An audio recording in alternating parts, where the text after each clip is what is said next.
All right. Hey, sixth graders. I'm going to be reading Gary Soto's work today. So this is just the text and the reading. So if you're doing this right, you're following along with me and you are hearing fluency and you're looking at words. And I might stop, I might not. We'll see. Here we go. On the first day of school, Victor stood in line half an hour before he came to a wobbly card table.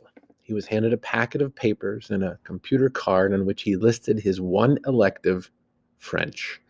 He already spoke Spanish and English, but he thought someday he might travel to France where it was cool. Not like Fresno, where summer days reached 110 degrees in the shade. There were rivers in France and huge churches and fair-skinned people everywhere, the way there were brown people all around Victor. Besides Teresa, a girl he had liked since they were in catechism classes at St. Teresa's was taking French too. With any luck, they would be in the same class. Teresa is going to be my girl this year, he promised himself as he left the gym full of students in their new fall clothes. She was cute and good in math too, Victor thought as he walked down the hall to his homeroom. He ran into his friend, Michael Torres, by the water fountain that never turned off. They shook hands, Raza style, and jerked their heads at one another in a saludo de vato. How come you're making a face? Asked Victor. I ain't making a face, essay. This is my face. Michael said his face had changed during the summer. He had read a GQ magazine. That stands for Gentleman's Quarterly. It's like a fancy schmancy, like model magazine. He had read a GQ magazine that his older brother had borrowed from the bookmobile and noticed that the male models all had the same look on their faces. They would stand one arm around a beautiful woman and scowl. They would sit at a pool, their rippled stomachs dark with shadow, and scowl. They would sit at dinner tables, cool drinks in their hands, and scowl. I think it works, Michael said. He scowled and let his upper lip quiver. His teeth showed along with the ferocity of his soul. Belinda Reyes walked by a while ago and looked at me, he said. Victor didn't say anything, though he thought his friend looked pretty strange. They talked about recent movies, baseball, their parents, and the horrors of picking grapes in order to buy their fall clothes. Picking grapes was like living in Siberia, except hot and more boring. What classes are you taking? Michael said, scowling. French. How about you? Spanish. I ain't so good at it, even if I'm Mexican. I'm not either, but I'm better at it than math, that's for sure. A tinny three-beat bell propelled students to their homerooms. The two friends socked each other in the arm and went their ways. Victor thinking, man, that's weird. Michael thinks making a face makes him handsome. On the way to his homeroom, Victor tried a scowl. He felt foolish until out of the corner of his eye he saw a girl looking at him. He thought, maybe it does work. He scowled with greater conviction. That means he even went for a bigger scowl. In the homeroom, roll was taken, emergency cards were passed out, and they were given a bulletin to take home to their parents. The principal, Mr. Belton, spoke over the crackling loudspeaker, welcoming the students to a new year, new experiences, and new friendships. The students squirmed in their chairs and ignored him. They were anxious to go to first period. Victor sat calmly, thinking of Teresa, who sat 2 rows away reading a paperback novel. By the way, just so you know, if you want these footnotes, they give you the definitions for these words that I just read. If you struggle with any of them and you're like, I don't know what that word means. This would be his lucky year. She was in his homeroom and would probably be in his English and math classes and, of course, French. The bell rang for the first period, and the students herded noisily through the door. Only Teresa lingered, talking with the homeroom teacher. So you think I should talk to Mrs. Gaines? She asked the teacher. She would know about ballet? She'd be a good bet, the teacher said, then added, or the gym teacher, Mrs. Garza. Victor lingered, keeping his head down and staring at his desk. He wanted to leave when she did so he could bump into her and say something clever. He watched her on the sly. As she turned to leave, he stood up and hurried to the door, where he managed to catch her eye. She smiled and said, Hi, Victor. He smiled back and said, Yeah, that's me. His brown face blushed. Why hadn't he said, Hi, Teresa, or how was your summer, or something else? As Teresa walked down the hall, Victor walked the other way, looking back, admiring how gracefully she walked, one foot in front of the other. So much for being in the same class, he thought. As he trudged to English, he practiced scowling. In English, they reviewed the parts of speech. Mr. Lucas, a portly man, waddled down the aisle asking, "What is a noun?" Portly means heavy. "A person, place, or thing," said the class in unison. "Yes, now somebody gives me an example of a person. You, Victor Rodriguez."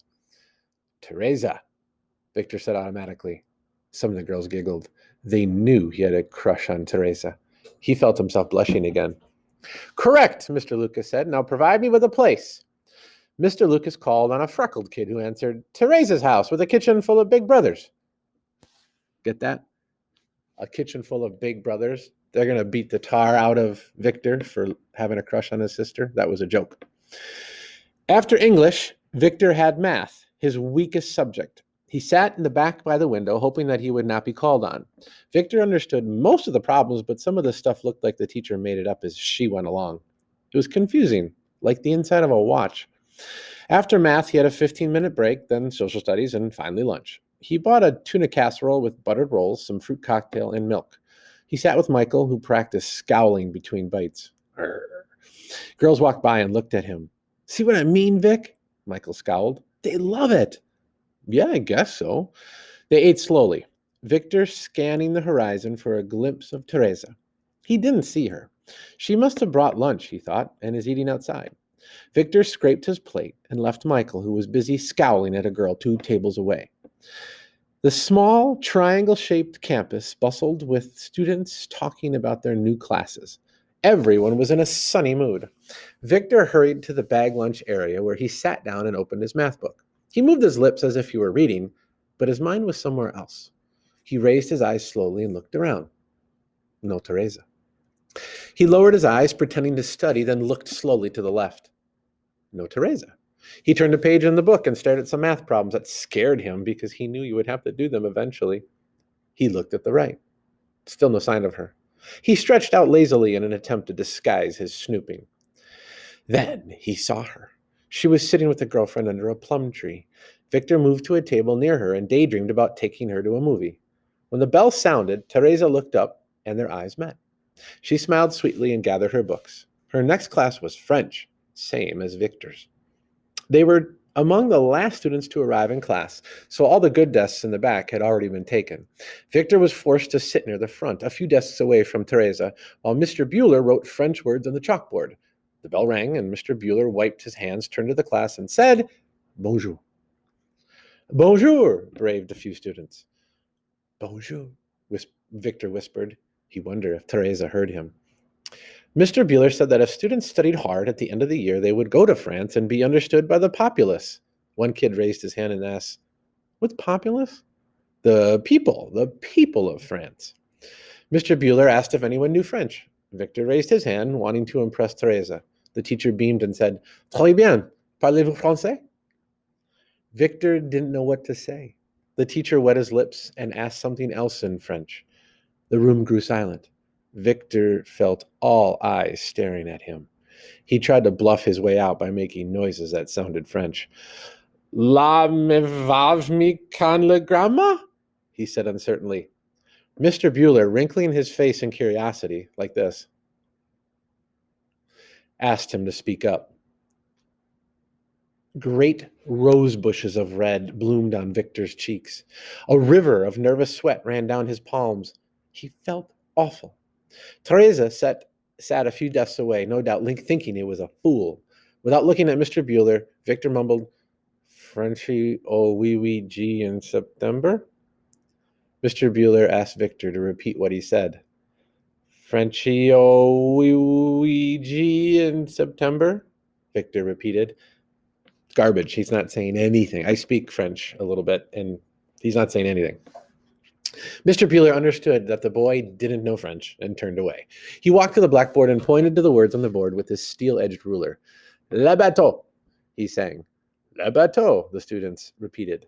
"Le bateau est sur l'eau," he sang. "Le bateau est sur l'eau." Victor was too weak from failure to join the class. He stared at the board and wished he had taken Spanish, not French. Better yet, he wished he could start his life over.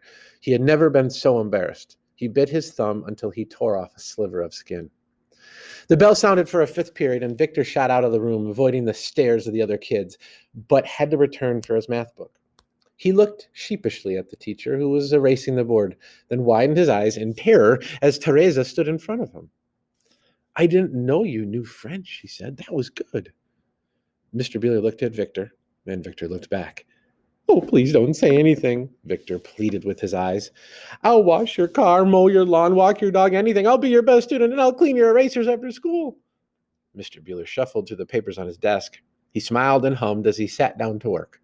He remembered his college years when he dated a girlfriend in borrowed cars. She thought he was rich because each time he picked her up, he had a different car.